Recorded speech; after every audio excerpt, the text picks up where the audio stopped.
কি খাও? Fish finger. Fish finger. ছবি তুলবো? কেন? তুমি খাচ্ছ? হ্যাঁ, এটা টেস্টি। ফিশ ফিঙ্গার মজা লেগেছে? ও, চুপ করবো কেন? হ্যাঁ, ছবি তুলছি তো। হ্যাঁ, সাবস্ক্রাইব করবেন। আল্লাহ হাফেজ। লাইক দাও। আচ্ছা ঠিক আছে, বলবো। আসসালামু আলাইকুম, আমন্ত্রণ জানাচ্ছি খাদিজা'স কিচেন ওয়ার্ল্ডে। আজকের রেসিপিতে থাকছে ফিশ ফিঙ্গার। সেজন্য এখানে আমি কালীবাউস মাছটা নিয়েছি, বা কালবাউস যেটাই বলেন। মাছটাকে ভালো করে কেটে ধুয়ে পরিষ্কার করে আমি সিদ্ধ করতে দিয়ে দিয়েছি সামান্য পরিমাণ পানির মধ্যে। আর সেখানে আমি একটু সামান্য পরিমাণ হলুদের গুঁড়া, মরিচের গুঁড়া, একটু লবণ দিয়ে মাছটাকে ভালো করে সিদ্ধ করে নিয়েছি। আর এখানে পেঁয়াজটাকে বাদামি কালার করে ভেজে নিয়েছি। আর এখানে একটা আলু সিদ্ধ করে চটকিয়ে নিয়েছি। আর পেঁয়াজ ভাজাটা এখানে অ্যাড করে দিয়েছি। আর 1 টেবিল চামচ কর্নফ্লাওয়ার দিয়ে দিচ্ছি বাইন্ডিংটা করার জন্য। আপনাদের হাতের কাছে যদি কর্নফ্লাওয়ার না থাকে সেক্ষেত্রে আপনারা এটা স্কিপ করতে পারেন। আর এক্ষেত্রে কিন্তু আপনারা এখানে 1 প্যাকেট ম্যাগি মশলাও ব্যবহার করতে পারেন যদি গরম মশলাটা না থাকে। 1 চা চামচ গরম মশলা গুঁড়া, 1 চা চামচ মরিচের গুঁড়া, 1/2 চা চামচ হলুদের গুঁড়া আর সামান্য পরিমাণ লবণ আরও অ্যাড করে দিচ্ছি। 1 চা চামচ রসুন বাটা, 1/2 চা চামচ আদা বাটা। আর এখন দিয়ে দেব আমি সামান্য পরিমাণ ভাজা জিরা গুঁড়া, পুদিনা পাতা দিয়ে দিচ্ছি সামান্য পরিমাণ। এতে করে ফিশ ফিঙ্গারটা টেস্টটা কিন্তু একটু অন্যরকম লাগবে।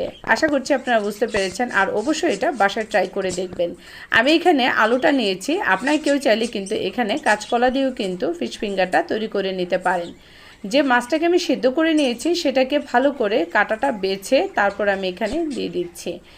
আপনারা কেউ চাইলে মাছের পেটি দিয়ে করতে পারেন, কিন্তু মাছের পেটির মধ্যে তেল থাকে, সেটা দিয়ে না করাটাই ভালো।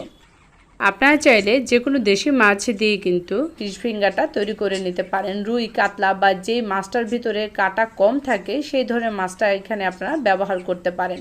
আমি ভালো করে মাখিয়ে তারপর কিন্তু যখন এটা একটু টাইট হয়ে যাবে তখনই কিন্তু আমি ফিশ ফিঙ্গারটা তৈরি করে নিচ্ছি। ঠিক এইভাবে করে আমি সবগুলো ফিঙ্গার তৈরি করে নেব। প্রিয় ভিউয়ার্স, আপনাদের কাছে যদি আজকের এই রেসিপিটা ভালো লাগে তাহলে অবশ্যই আমার চ্যানেলটাকে সাবস্ক্রাইব করে আমার পাশেই থাকবেন। পাশে থাকা বেলটি ক্লিক করে দিবেন। এতে করে আমি যখন নতুন কোনো ভিডিও আপলোড করব আপনাদের কাছে নোটিফিকেশন চলে যাবে সবার আগে। আমি এভাবে করে সবগুলো ফিশ ফিঙ্গার তৈরি করে নিচ্ছি।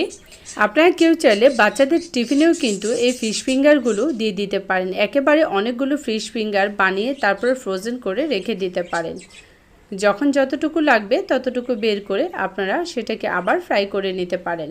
আমি এখানে ব্রেড ক্রাম্ব নিয়েছি, এটা আমার ঘরে তৈরি করা ব্রেড ক্রাম্ব। আর একটা ডিম নিয়েছি। আর এতগুলো ফিশ ফিঙ্গার তৈরি করার জন্য আমার এখানে 2টা ডিম লাগবে। যদি আমি কোটিংটা একবার করে নিই তাহলে একটা ডিম লাগবে এতগুলো ফিশ ফিঙ্গারের জন্য। আর যদি আমি ডবল কোটিং করি সেক্ষেত্রে আমার এখানে 2টা ডিম লাগবে। আমি এখানে কতগুলো ফিশ ফিঙ্গার তৈরি করে রেখেছি। এটা আমি 10 মিনিটের জন্য ডিপ ফ্রিজে রেখে দেব। তারপর আমি এটাকে বলে দিচ্ছি কি করতে হবে। আর ফিশ ফিঙ্গারটাকে কিভাবে কোটিং করতে হবে সেটা এখন দেখিয়ে দিচ্ছি।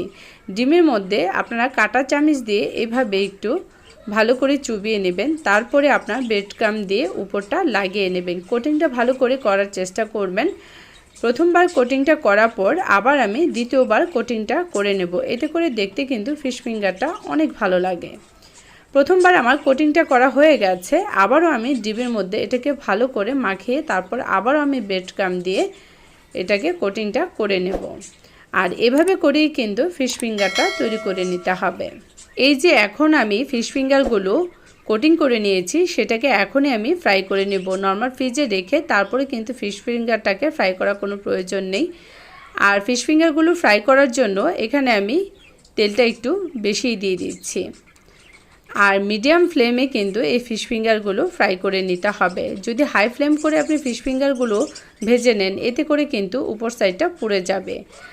আর এটা ভাজতে 5 থেকে 6 মিনিট সময় লাগবে। যেহেতু এখানে সব কিছুই সেদ্ধ করা, সুতরাং এটা ভাজার জন্য খুব বেশি একটা সময় লাগবে না। আশা করছি আপনারা বুঝতে পেরেছেন। আমার ফিশ ফিঙ্গারটা হয়ে গেছে, এখন আমি উঠিয়ে নিচ্ছি। পারফেক্টভাবে যদি ফিশ ফিঙ্গারটা তৈরি করতে চান তাহলে এইভাবেই করেই তৈরি করে ফেলুন ফিশ ফিঙ্গার। আর এই যে এখানে আমি ফিশ ফিঙ্গারগুলো ডিপ ফ্রিজে রেখেছিলাম 10 মিনিটের জন্য, সেটাকে বের করে আমি একটা বক্সে করে রেখে দিচ্ছি। 10 মিনিটের জন্য আমি কেন রেখেছিলাম সেটা বলছি। এতে করে আপনি যে কোনো পলি ব্যাগে, জিপলক ব্যাগে বা একটা বক্সে করে ডিপ ফ্রিজে রেখে দিতে পারেন। এতে করে একটা আরেকটার গায়ে লাগবে না। 3 থেকে 4 মাস পর্যন্ত এই ফিশ ফিঙ্গারগুলো ডিপ ফ্রিজে ভালো থাকবে। আর ভাজার আগে অবশ্যই এটাকে নর্মাল করে তারপর ভেজে নেবেন। রেসিপিটা ভালো লাগলে লাইক শেয়ার করতে ভুলবেন না। আপনার বাচ্চারা যদি মাছ খেতে না চায়, ঠিক এভাবে করে ফিশ ফিঙ্গারটা তৈরি করে দিন, নিমিষেই খেয়ে ফেলবে। ফিশ ফিঙ্গারটা কতটা পারফেক্ট হয়েছে সেটা এখন দেখিয়ে দিচ্ছি। সবাই সুস্থ থাকবেন। আল্লাহ হাফেজ।